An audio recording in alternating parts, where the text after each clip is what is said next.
From across Maryland, Virginia, and the District, this is Washington's 24-hour local news leader. News Channel 8's Live This Morning starts right now.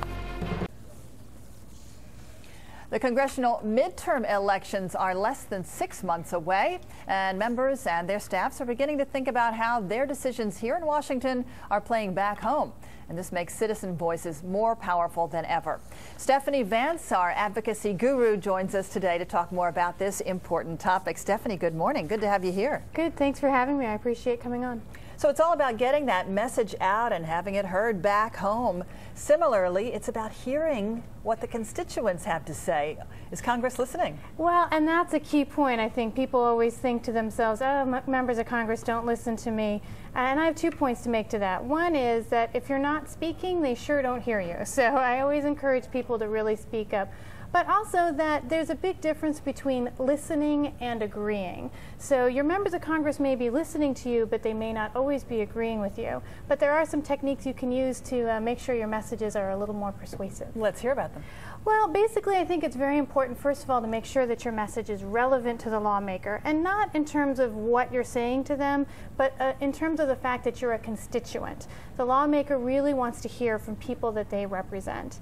The other thing is to make sure your message is very personalized. Members of Congress hear lots of facts and figures and statistics, but what they don't get a lot of is that personal story. So to really tell that story and how what you're talking about connects to broader federal policy issues. And if you tell them a personal story, they may repeat it later because they love to recount those first. It shows a real connection, doesn't it, with the people? It really does. They love to tell the president use that technique in his State of the Union address. And if you're a baby or a puppy, you can even get pictures with them, which is nice. But yeah, the personal stories really do help. And what it does, to me, citizens really have a role in connecting the broad, crazy stuff in D.C. with what's happening on the ground with real people.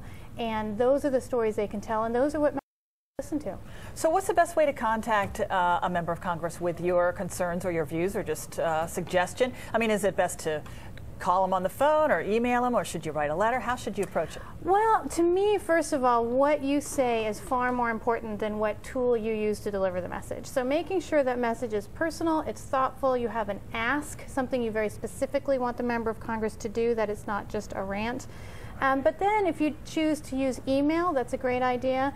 Meetings are always very powerful, so trying to connect with your legislators in their district offices, or even, sending a letter or a phone call is fine, but all of those options work as long as your message is really a powerful one. And I think we've probably all gotten emails that say, here's this legislation and, we don't want this to go through, so make sure you contact your congressman, and here's the letter, just all you have to do is just click on it, and, Well, so is that a good way to? It's funny you mention that, because we're actually working on a program right now to work on ethics in the grassroots advocacy industry, so the groups that send out those kinds of form letters. It's almost like spam, isn't it? It can be a little bit, and I'm not saying not to do it or that they're not ethical, but they're just not incredibly effective. Well, they're not personal either. Exactly, exactly. And so if you get those communications from a group, I think it's really important to take that communication and make it your own, and then send it to your legislator.